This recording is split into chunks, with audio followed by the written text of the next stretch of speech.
ওমানের ভিসা নিয়ে আপনার দুশ্চিন্তাটা পুরোপুরি বুঝতে পারছি। আপনি যে 12টি ক্যাটাগরির ভিসার কথা বলছেন সেগুলো ওমান সরকার আগেই চালু করেছিল, যেমন ফ্যামিলি ভিসা, ভিজিট ভিসা এবং ডাক্তার, ইঞ্জিনিয়ার, নার্স, শিক্ষক, হিসাবরক্ষক বা ইনভেস্টরদের মতো পেশাদারদের ভিসা।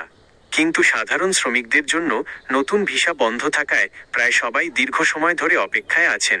শ্রমিক ভিসা কবে খুলবে এবং আপনার হিসাব অনুযায়ী 2 মাস পার হওয়া নিয়ে ওমানের সর্বশেষ পরিস্থিতি নিচে পরিষ্কার করে দেওয়া হলো। 1. 2 মাস পার হওয়ার মূল ঘটনা কি?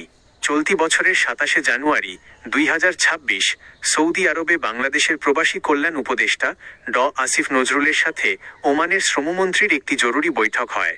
সেখানে ওমানের মন্ত্রী আশ্বাস দিয়েছিলেন যে আগামী 2 মাসের মধ্যে বাংলাদেশের জন্য পুনরায় বন্ধ থাকা ওয়ার্ক বা শ্রমিক ভিসা চালু করা হবে। আপনার হিসাব একদম ঠিক। সেই জানুয়ারি মাসের ঘোষণার পর থেকে ফেব্রুয়ারি ও মার্চ অর্থাৎ 2 মাস পার হয়ে গেছে। কিন্তু সরকারি বা কূটনৈতিক প্রক্রিয়াগুলো পুরোপুরি সম্পন্ন হতে এবং ওমানের রয়্যাল পুলিশ আরওপি ও শ্রম মন্ত্রণালয়ের সিস্টেমে সাধারণ শ্রমিকদের জন্য ফাইল ওপেন হতে মাঠ পর্যায়ে কিছুটা অতিরিক্ত সময় লাগছে।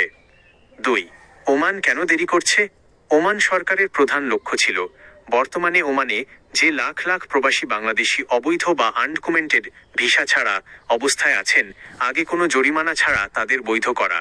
ওমান সরকার জানিয়েছে এই অবৈধ কর্মীদের বৈধকরণের কাজ শেষ করার পরপরই তারা বাংলাদেশ থেকে নতুন করে সাধারণ এবং দক্ষ শ্রমিক নেওয়া পুরোপুরি শুরু করবে। 3.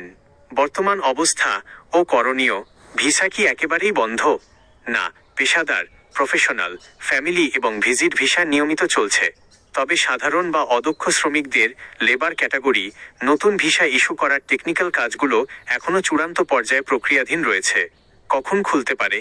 যেহেতু 2 দেশের মন্ত্রী পর্যায়ের বৈঠক এবং চুক্তি ইতিবাচকভাবে সম্পন্ন হয়েছে, তাই খুব দ্রুতই সাধারণ শ্রমিকদের জন্য পোর্টাল খুলে যাওয়ার জোরালো সম্ভাবনা রয়েছে।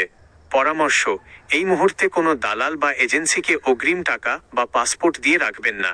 ওমান রয়্যাল পুলিশ বা বাংলাদেশ দূতাবাসের পক্ষ থেকে সাধারণ শ্রমিকদের নতুন ভিসা সম্পূর্ণ চালুর আনুষ্ঠানিক নোটিশ আসার সাথে সাথেই আপনি নিশ্চিত হতে পারবেন। ওমান প্রবাসী কল্যাণ মন্ত্রণালয় এবং বিশ্বস্ত সংবাদ মাধ্যমে চোখ রাখুন।